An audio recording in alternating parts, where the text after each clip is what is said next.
નમસ્કાર, star India TV ન્યૂઝમાં આપનું હાર્દિક સ્વાગત છે। હું છું હેમલતા ત્રિવેદી। આપ જોઈ રહ્યા છો સ્ટાર ઇન્ડિયા ટીવી ન્યૂઝ, સત્યની વાતે સત્યની સાથે।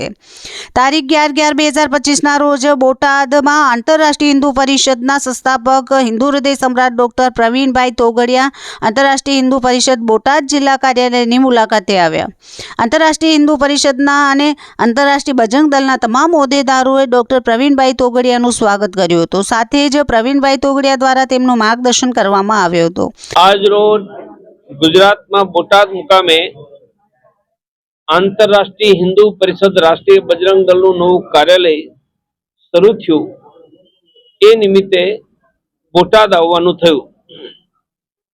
સૌરાષ્ટ્રમાં આવવાનું કામ દિવાળીમાં વધારે પડતા વરસાદને કારણે લાખો ખેડૂતોની પાક નષ્ટ થઈ ગયો છે, એટલે ગામમાંથી નીકળીને શહેરોમાં ગયા છે અને સમૃદ્ધ થયા છે। એમની પાસે પૈસા માગી એમના જ ગામના ખેડૂતોને પૈસા આપવા એવા 4 ગામોમાં હું પૈસા આપવા ગયો હતો અને એવા અનેક ગામોમાં પૈસા આપવાની વ્યવસ્થા કેશ પૈસા, રોકડા પૈસા આંતરરાષ્ટ્રીય હિન્દુ પરિષદ, રાષ્ટ્રીય બજરંગ દળ અને રાષ્ટ્રીય કિસાન પરિષદ દ્વારા કરી છે।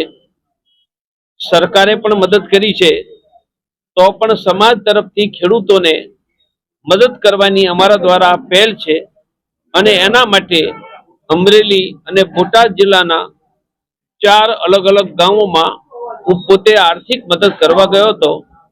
અત્યારે અમારું અભિયાન ઠેક ઠેકાણે હનુમાન ચાલીસા કેન્દ્ર અર્થાત દર શનિવારે લોકો એકઠા થઈને હનુમાન ચાલીસા કરે એવા 47 હનુમાન ચાલીસા બોટાદ શહેરમાં ચાલે છે। લગભગ 101 બોટાદ તાલુકા અને શહેરમાં થઈને ચાલે છે। 84 અમરેલી શહેરમાં ચાલે છે। તો અહીંયા હનુમાન ચાલીસાની સંખ્યા વધારવી એ અમારું અભિયાન ચાલી રહ્યું છે।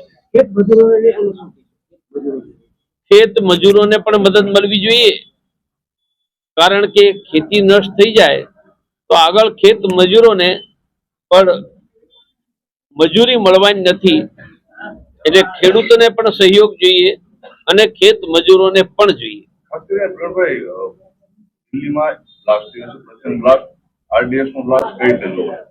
એનો અર્થ એ છે કે પહેલગામ હોય કે દિલ્હી હોય કે ગોધરા હોય, આ જેહાદી વાયરસ હજી ખતમ નથી થયા।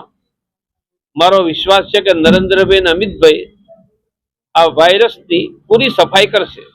Star India TV news Botad, reporter Haresh Kanjariya, જિલ્લા બોટાદ।